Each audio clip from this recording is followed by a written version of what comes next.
한 제빵 공장에서의 사망 사고에 이어 얼마 지나지 않아 발생한 손가락 끼임 사고는 많은 이들을 놀라게 했고 급기야 해당 기업의 불매 운동으로까지 이어졌습니다. 안 먹어도 따뜻하다.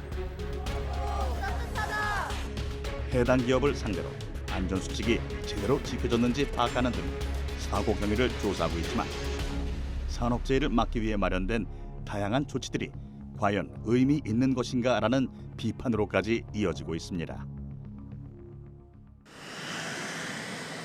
날씨 화창한 주말. 바쁜 일정에도 사람들이 한데 모여 회의를 진행하고 있습니다. 벽면에 걸 수 없는 구조거든요. 이곳에 모여 한창 회의를 진행하는 이들은 가슴에 깊은 상처를 품고 살아가는 산업재해 피해 가족들입니다. 다시는 2018년 대한화력발전소에서 24살의 청년 김용균 씨가 목숨을 잃은 후 같은 사고를 막기 위해 설립되었는데요. 다시는 내 아이와 같은 죽음이 없어야 한다는 한 마음으로 지속해서 모임을 갖고 산업재해 근절을 위한 사회적 변화를 끌어내기 위해 여러 가지 노력을 기울이고 있습니다. 고 김용균 씨의 어머니 김미숙 씨 또한 다양한 활동을 진행하고 있죠. 처음에는 제가 그냥 회사를 상대로 고소고발한 상태라서 그것도 제대로 처벌을 하기 위한 준비 단계가 필요하고 그 시즌에 또 특조위가 구성돼서 그게 발판이 되어야만 또 처벌을 할 수 있기 때문에 그래서 재단 만들게 되고 젊은 청년의 죽음으로 알려진 태안화력발전소 사고는 사회적으로 큰 파장을 일으켰습니다.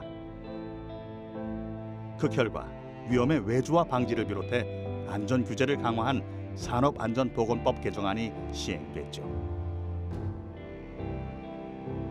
그러나 김미숙 씨의 싸움은 끝나지 않았습니다.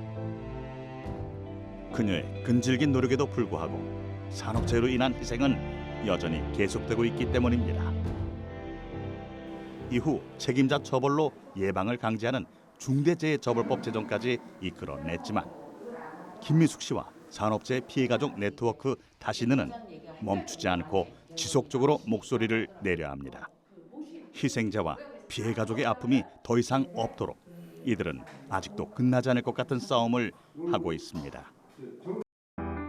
통계에 따르면 중대재해처벌법이 시행된 이후 산업재해로 인한 사망사고는 감소하고 있는 것으로 나타났습니다.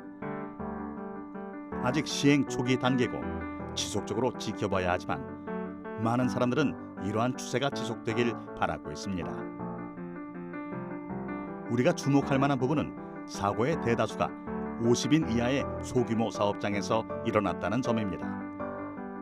이제는 그저 안전만을 강조하고 처벌 강화에 집중하는 것을 넘어 색다른 시선, 새로운 접근이 필요한 때가 아닐까요?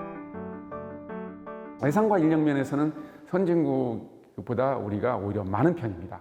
외형적으로는 크지만 실제 실력은 많이 떨어져 있다라고 이제 볼 수가 있습니다.